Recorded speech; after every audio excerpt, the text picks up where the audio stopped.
Hello, everyone. Happy New Year. It is Sherry Sims, founder of Black Career Women's Network, and welcome to the first Career Tip Tuesday of 2025. I'm so glad you all are here.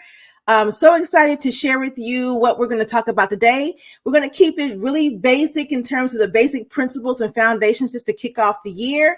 Makita Matthews, which is my partner in crime, she will be coming on, joining us with us a little bit later. We are going to have, this is going to be a special Career Tip Tuesday. So I know we typically will stay on for about 30 minutes, but we're going to stay on a little longer today just to be able to answer your questions and really dive a little bit more deeper into some of the tips that we want to provide for today's Career Tip Tuesday. All right, so I am going to give a little time for some of our viewers to join in. And once you do join in, please let us know where you are watching from. We do have some couple of announcements at the end of our Career Tip Tuesday today, so please hang on to the end so we can share some of those with you as well. But today's topic is going to be, we're going to provide you with 6 career tips to start off your career strong in 2025. We know that there is a lot of this going on right now to kind of help to set people up for success in the workplace, and also for your side hustle, if you got a side hustle as well, to help you support that too. So we're going to be talking about 6 career tips to start your career strong in 2025. All right, so I see Melanie from Jacksonville. Welcome to today's Career Tip Tuesday. We're so excited to be back. We took a little hiatus in the end of last month, and so we are going to kick it off. All right, so our first tip that we want to provide for you today is to create a plan to set goals. And the reason why we're kicking it off with this is because if you see me looking down, because I'm looking at my notes, okay, I did write some notes for today's Career Tip Tuesday. Creating a plan and setting goals is important. We are going to be talking a little bit more about that at the end because we've got a career development series we want to share with you all to help provide you with some tools and resources to be able to do that. But the one thing that's important about creating a plan and setting goals is that when you write things down, it actually makes it real. And so, we have people who are doing vision boards this time of the year. They're actually being part of different types of groups to set the plans and goals. But writing your goals down and creating a plan makes it real. It helps you to see specifically what it is you need, who can help you, what resources you need. It just makes it real overall. And this makes what you need real. And I always say, when you think about creating a plan and setting the goals, you want to make sure that you use the SMART goals. And the SMART goals are specific, measurable, achievable, relevant, and time bound. Okay. You want to make it realistic. You want it to be a goal that you can achieve within 12 months. I know some people get really ambitious with wanting to achieve to set goals for like 2 to 5 years, and that's fine. But I always say, when you're talking about short-term goals, to me, in my mind, short-term goals are things that you can get done within 12 months. And the reason I know people say, oh, well, short-term goals are really 1 to 3 months. Yeah, that's true. But 12 months goes by so fast that if setting goals beyond that sometimes can get a little bit more cumbersome and need a little bit more resources and the things for you to achieve those. So I think sometimes when you think about setting goals realistically, specifically in your current role. Now, if you're someone who's a career changer, if you're looking to change jobs, or if you're looking to change careers, that's a little bit different, okay? Because you'll definitely need a little bit more time. But I see that Tanya from Springfield, and hello, someone from Olympia Fields, Illinois. Welcome to our day's Career Tip Tuesday. All right, so creating a plan, setting a goal is important. How many of you have done that already? How many of you have at least written down in a book that you have what your goals are?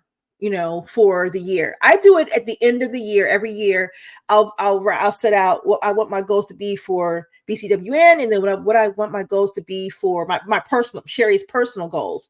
So I do both. And then what I do is I close the book. I don't go back to that book until mid-year and kind of see what have I accomplished within the mid-year range between 1 to 6 months. And then if I haven't accomplished that, they're like, okay, well, I know I got to get this done in this next other half of the year. And there's sometimes, because life be life, and I may not even get to it, and I may have to put it on to the next plan for next year. But again, that's at least I have those things written down to where I can know, look at what I need to get done and making sure I have the support and resources to do that. So creating a plan and setting a goal is extremely important when you want to start thinking about how you want to set your year up. But for those of you who are just now joining, hey, Horatio from Parker from Memphis and Jack Lee from Staten Island.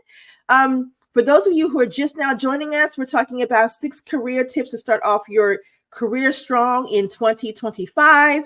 And the first one we were talking about is create a plan and set goals. That has been the first one we're talking about. For those of you who are just now joining, we're talking about creating a plan and setting goals. And what we mean by that is writing those goals down, making sure that you have them visible, because when you write them down, it makes them real. It makes you like say, oh, shoot, let me be accountable for making sure I make this happen. Or if you're good at being accountable for yourself, that's fine. But if you're someone who needs a little bit more work, find you an accountability partner to help you to make it happen. That's number one for sure, is that you want to make sure that you're doing that. All right. So we're going to jump into number 2, which is invest in your professional development. Now, this is critical because, if we're being honest about doing a career SWOT, and a career SWOT is where we do an assessment of our strengths, weaknesses, opportunities, and threats. And that gives us an opportunity to look at, hey, what are we wanting to work on? What do we need to really accomplish? And what do I need to focus on? What could be in my way as an obstacle? What could be a pure threat? And a threat could be anything. And so having that assessment could help you to understand what it is that you've got to put in place so you can support your career growth. Here's another thing: investing in your skills and aligning your career aspirations with taking actionable steps is huge. When you think about developing yourself, at the end of the day, we have to look at, okay, how far is this going to take me? What is going to be the end goal for what I'm trying to, the skill set I'm trying to, to cultivate, or, the investment in terms of my professional development? What's the end goal? So when you think about investing in your professional development, whether it's a course, a certification, a membership to a professional development platform, a one-on-one career coaching, or group coaching, or whatever that looks like, it's important to say, where do I want this to go? Where do I want the return on investment to be from that? And I think that's important. And here's the thing. One thing about when it comes to investing in professional development is that I always say it's ongoing. And the reason why is because when we hit these specific milestones in our careers, and then we've like, okay, we've achieved that, we've done that, what's next? And so you want to aspire for that next level, which means it requires another level of support. So when you think about investing in professional development, look at it as ongoing, and the reason why I say that is because we're elevating human beings. We're a lot of us are constantly looking to grow and elevate and educate ourselves, right? And I think as long as we're breathing, we should be doing that anyway, right? So thinking about what you want that return on investment to be for any type of investment that you have in professional development. And then here's a tip, right? Look at your organization, the company you work for. Do they have professional development budgets that they provide to individuals who want to level themselves up? So maybe your company provides $1,200 a year for you to take a course, or to join a membership, or to get a certification. So look there first. If you're like, well, you know what, I really can't afford to invest in my professional development right now. Look, I got to pay the bills, keep the roof over my head, whatever that looks like. But check with your company to see if they have a professional development budget for individuals who want to, to invest in their professional growth.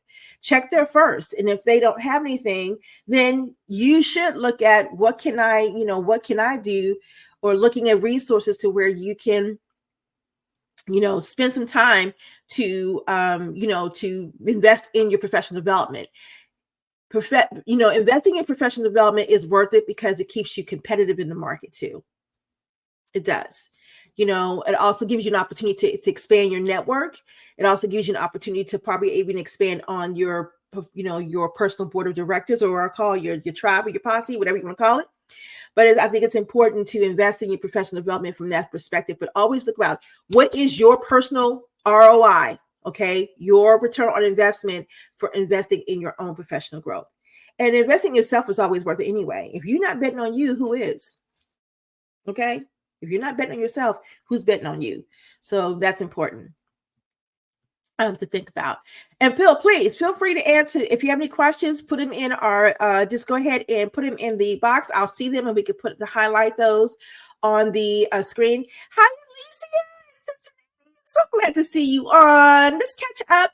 And then hi, Christiana. I see you here too. Welcome, welcome, welcome. Both of those ladies are from Cincinnati, right here where I am. So just want to give them both a shout out. All right, number 3, conduct a personal brand audit. Okay, the reason why I added this one specifically is because I think sometimes we don't look at what our online brand is, or at least maintain it, right? I think some of us do a great job of that and others do not.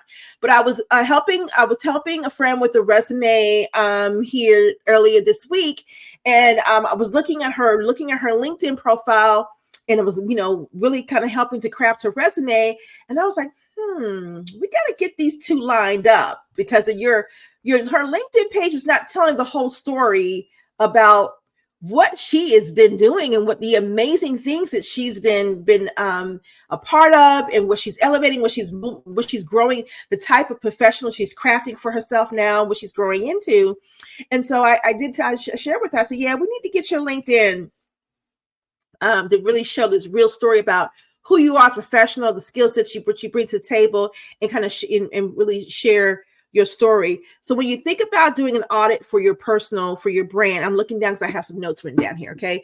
When you think about doing a personal audit for your brand, you want to look at your LinkedIn profile. You want to look at your resume, and look at that as your professional portfolio. Okay. All of these should reflect who you are, what you do, what you bring to the table, making sure that you're highlighting any accomplishments that you've had in the last 12 months.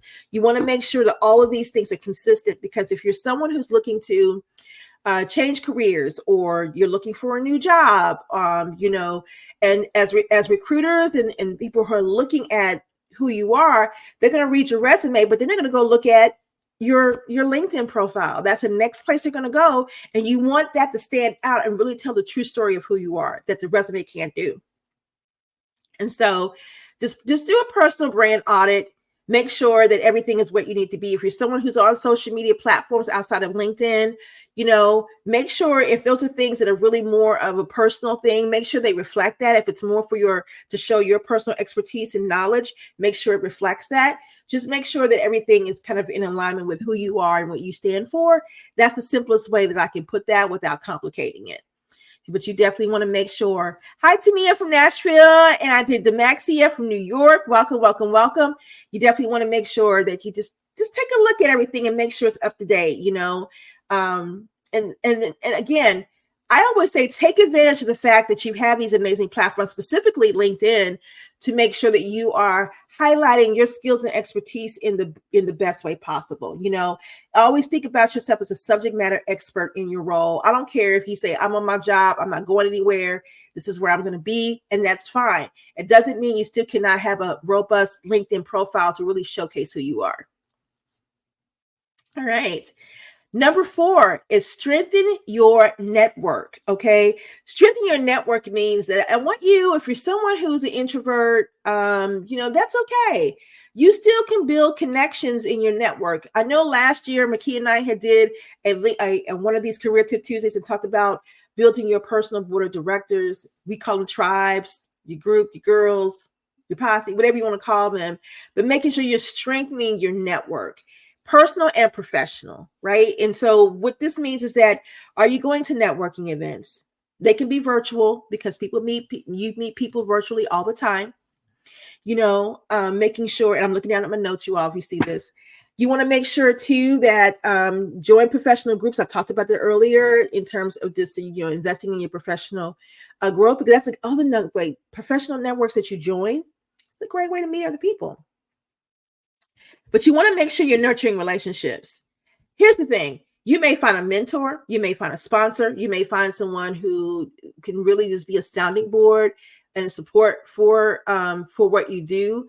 You never know. And so you being open to having a variety of diverse people with different views and backgrounds in your network, all it can do is help to expand that. And you never know when you may have to say, hey, you guys, I'm looking for a new opportunity. Do you know someone?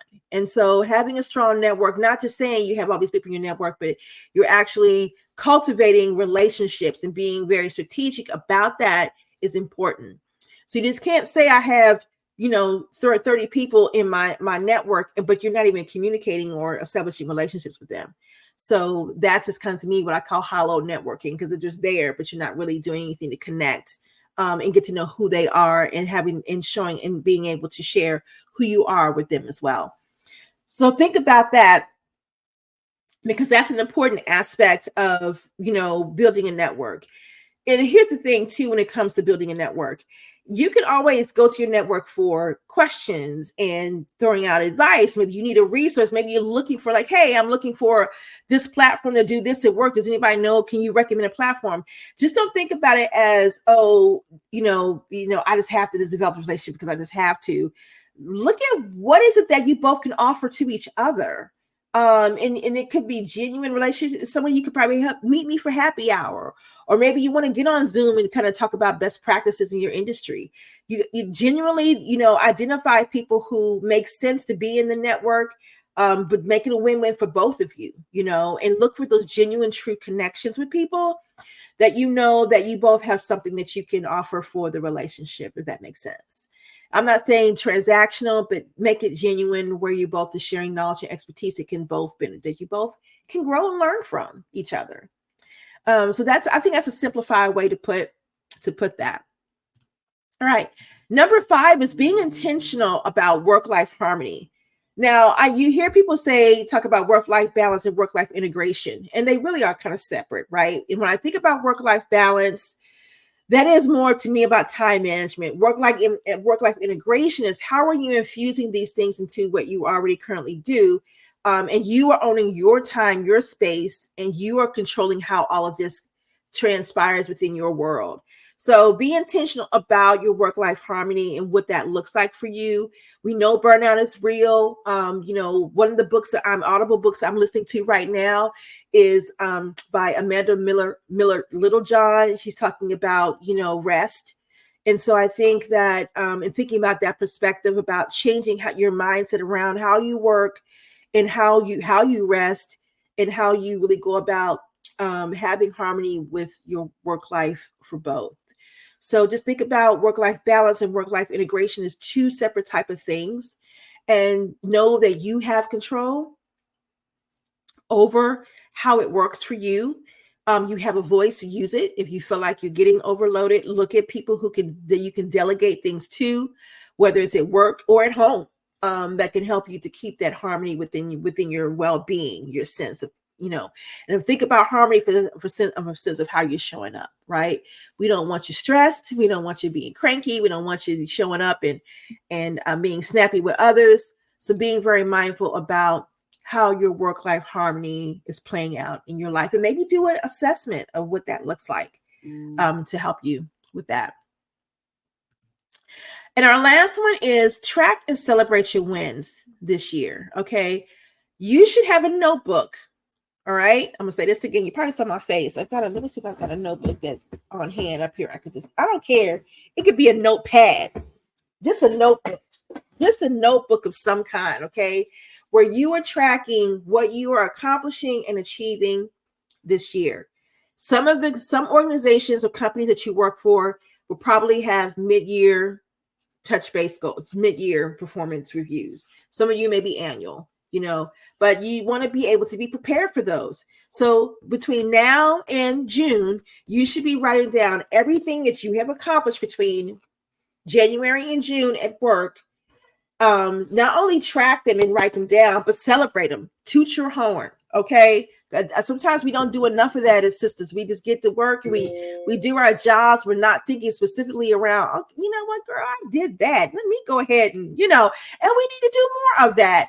And if you don't have anybody at work or around you that you can celebrate that with, I don't care. Okay. Find your girlfriends and you go and celebrate. So you guys come have a drink with me, because guess what I did today? Or guess what I just accomplished this month?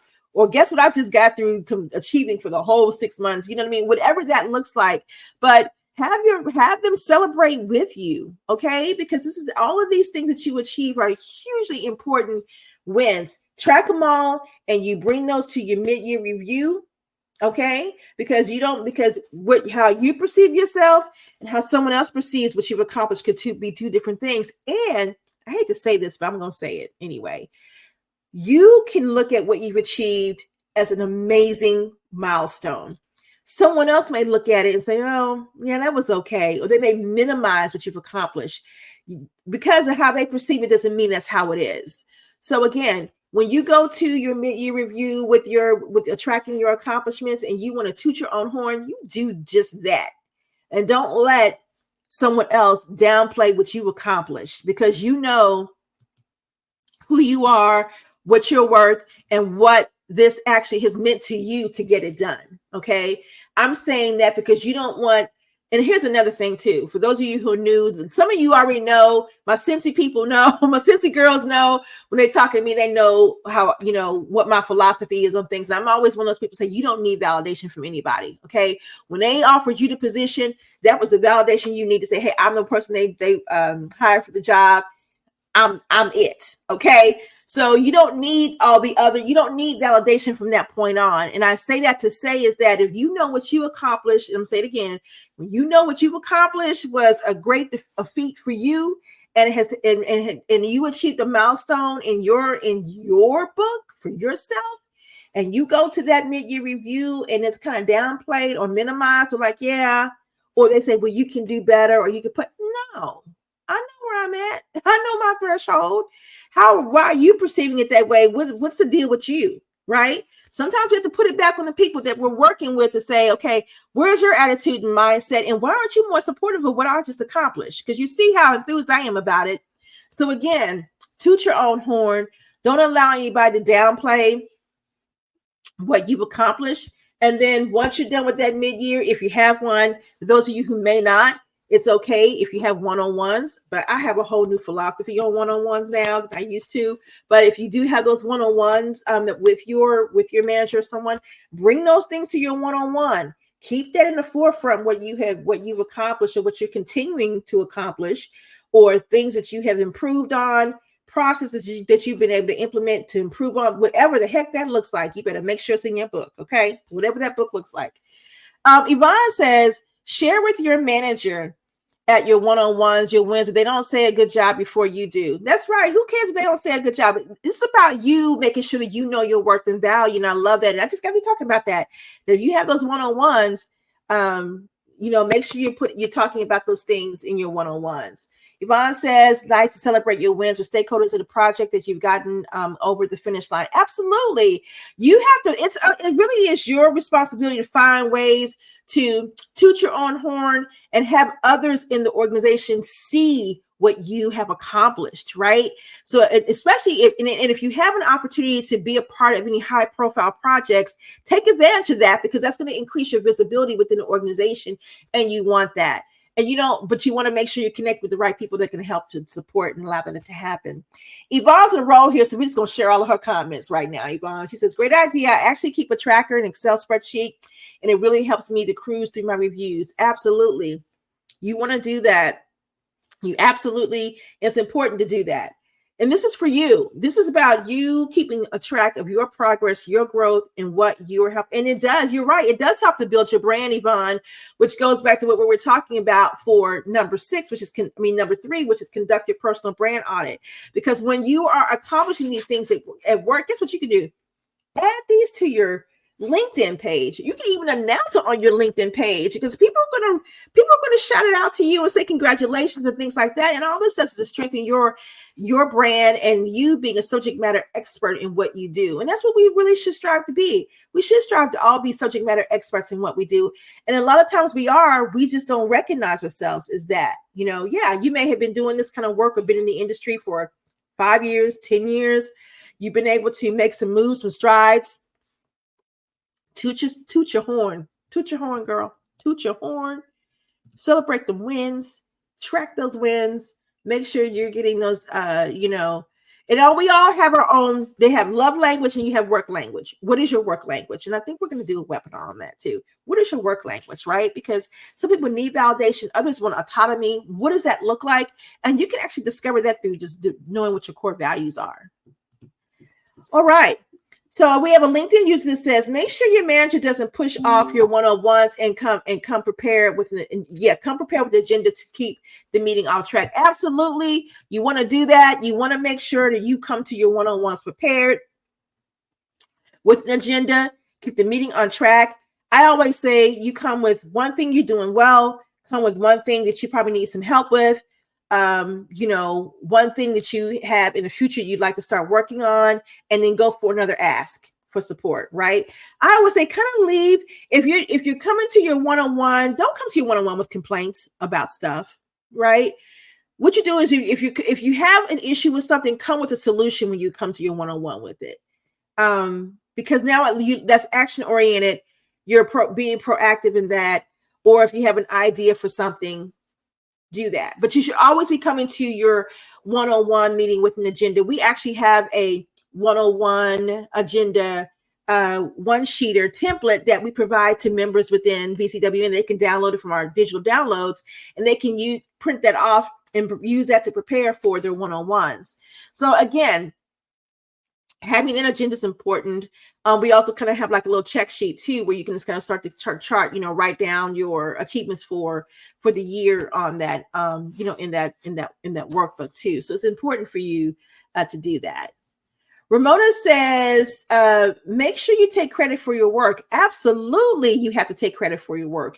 And it goes back to, and I hate to say this, but since we kind of on this, since Ramona brought it up, we're going to put on you, Ramona.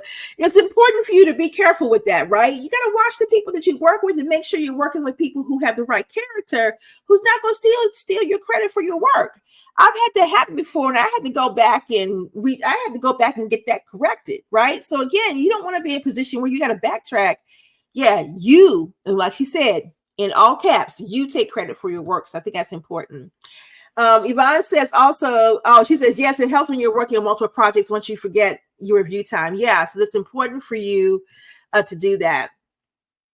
Demaxi says, I always come with an agenda to my weekly one-on-ones to show current projects, what I've completed, down to my PTO and expected time off. If we have to reschedule, I send updates via email to keep us on track.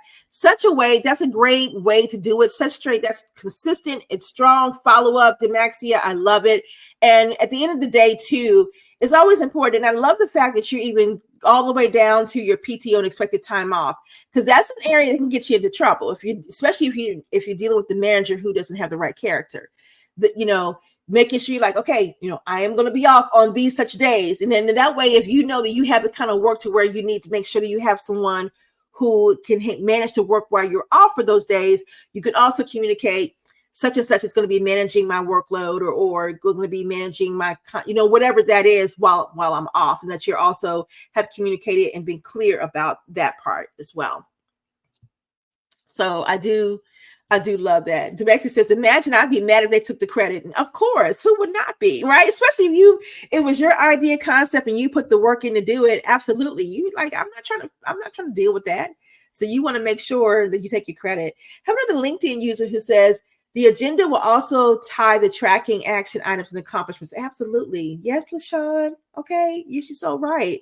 It's so important. I can't stress enough. I personally think as Black women that, celebrating our wins, tracking them and celebrating them is so important. And then not allowing anybody to minimize or downplay what we accomplished during the year and what that looks like, right? And I'm not saying that to say that's happening to everyone, but I do want to put emphasis on the fact that we still live in a world to where people are stereotyped and marginalized, right? And so, and us as Black females are not out of the equation of that. And so we just have to be very smart about recognizing specific behaviors that can impact our ability to continue to rise and shine in the workplace, and being able to also deal with those types of, I call them characters, characters who will want to downplay those things, right? And we know when we have a supportive leader who wants to elevate us and see us do well, and we know when we have a leader who does not. And so, with that being said, I want everybody to have a great leader who wants to elevate and support them and see them grow within the organization. But if they don't, I want you to be able to have enough smart and savviness about you to be able to understand how to navigate through that, so you can continue to elevate and grow as well and empower yourself. And so I think that's important to remember as well. All right, so I'm going to recap the 6 career tips to start off your career strong in 2025. The first one is to create a plan and set goals. Second is to invest in your professional development. Third is to conduct a personal brand audit. 4 is to strengthen your network. 5 is to be intentional about your work-life harmony. And 6 is to track and celebrate your wins. Now, I know in BCWN, in our members in our community, our private community, what we do is at the beginning of the month, we do something called purposeful planning. And so we get together on the first day of the month and we talk about what we want to accomplish for the month. We also reflect back on the previous month to celebrate those wins, accomplishments, maybe some challenges, some obstacles, a roadblock, whatever that is. And it's kind of just celebrate those things and then set ourselves up for what we plan to accomplish for the next month. Ramona says you have to protect your work and your worth. Abs, girl, if you didn't say that, high five to you. Boop, boop. I mean, that is so true. You have to protect your work. You have to protect your worth. And how you protect your worth is knowing that you are enough, knowing that you are someone who brings a lot to the table. You don't need their validation or approval to know that what you're doing. And that just be strong in that. And then, like I said, recognize those characters who try to minimize what you do and what you bring to the table. It's so important for us as Black women when we are in the workspace to work in a space when we can have a sense of discernment about the people and the things that go on around us, and being very smart to know that there are times when we may be working in a great, healthy environment. And if there's going to be some organizational shifts and drifts, and we talked about this last year on one of our Career Tip Tuesdays, so we have to recognize when those shifts change and how those things can impact us in our role and how we contribute to the organization's bottom line. So, but that's a whole other conversation for another time. But just wanted to say that I love what Ramona said around protecting your work and your worth, because and knowing that we have to constantly be paying attention to what's going on around us in the workplace to make sure that things stay in the place that they need to, because that can change and shift at any given time, and you have to be prepared for that, if that makes sense. So yeah, just wanted to share that with you. The 6 career tips to start your career off strong in 2025. So I want to share something with you all right before we go ahead and log out for the day, so you all can go through it. Now, who else is snowed in? I'm snowed in Cincinnati. I don't know who's snowed in where you are, but we got like 13 inches, and so we're over here still plowing away, right? But I wanted to share with you all, we have a live webinar that we're going to be doing next Tuesday, the 14th. And it is called Getting Clear on Your Career Goals, okay, for 2025. And we do this webinar live every year, but we kind of change things up a little bit. But it's Getting Clear on Your Career Goals for 2025. It's already on our events LinkedIn page. So if you go to our events LinkedIn page on LinkedIn, you can go ahead and register for this event. It's going to be next Tuesday, January 14th at 7 p.m. Okay. And we're going to be going over helping you get clear about what career goals you want to accomplish for 2025, or actually getting clear, right? About what you want, how you want to do it, all of those things. And then we have a part 2 the following day on the 15th, which is where we're going to get together and we're going to create a strategic career plan. Okay. We're going to create a strategic career plan for 2025. Okay. So this is important too, because once we help you get clear on what it is you want for 2025, for 2025, then we're going to help you create the plan. All right. Both of these webinars come with a 35-page career smart guide, is what we call them. And so that you can work through. And then, so I'm excited about 2 of these because we've never done both of them back to back like this, to where it's more of a series. One, we help you get clear about what you want. Then when you know what you want, we help you create the plan. And so excited about those 2. And that one's going to be on the 15th. So when you go to the LinkedIn page, make sure you register for the Getting Clear on Your Career Goals. Then we're actually going to post the Creating Your Strategic Career Plan session. That's going to be the very next day, so the 14th and the 15th of next week. So excited to do those. Demixia says, thank you so much for this. I feel empowered for the year. I will be on the webinar if my schedule permits. Hopefully so. Hope to see you on that. Yvonne says, wow, stay safe in that snow. Yes, I'm at home, girl. Okay, I ain't going nowhere till my street's clear. All right. Fantastic. Okay, so if you are wanting to learn more, if this is your first time, joining us for Career Tip Tuesday, we do this every other Tuesday at 12:30, from 12:30 to 1, going over a little bit today because I said I would in the beginning, but feel free to join us. Also, too, you can learn more about us at bcwnetwork.com if this is your first time tuning into one of our Career Tip Tuesdays. And then also, please download our mobile app. Did you know that we have a mobile app? This is where you can get connected to all of our resources, to the women that's in our community. This is how you can stay connected with us. And we have an amazing mobile app. Trust me, sisters, we have worked hard to bring this to you. This is our mobile app. I don't know if you can see that. It's all blurry and stuff in here. Okay, you can probably see it. Anyway, it's all blurry in here. But download our app. This is how you can stay connected with all of in our community of all of our women who are in a community globally. This is where you can find our resources, our live streams, our videos, our digital downloads, all of our things that we do to help support you and elevate you as Black career women. So just wanted to share that with you to please to do that. LinkedIn user says, thanks for the great tips. I'm in Columbus. Hey, down the street. Did you get stuff? Looking forward to the upcoming events. Yvonne says, I will check out to sign up for the webinars. And Demexia says, downloading now. Oh, you guys are amazing. This has been great. For those of you who are, again, if you're just now tuning in, the replay is available. All you can do is go back into our Black Career Women's Network LinkedIn page to see this replay if you want to take a look at those six tips again. If not, please register for our upcoming webinar. It is free. Okay, it is free to join it. So please, we'll want to see you on there next week for the actual dual series for both. Again, stay warm. If you're in a place where you're snowing, be careful. Have an amazing rest of your work week. Happy New Year. And I will see you next week on our upcoming webinar. If not, we'll see you at our next Career Tip Tuesday. Bye, everyone.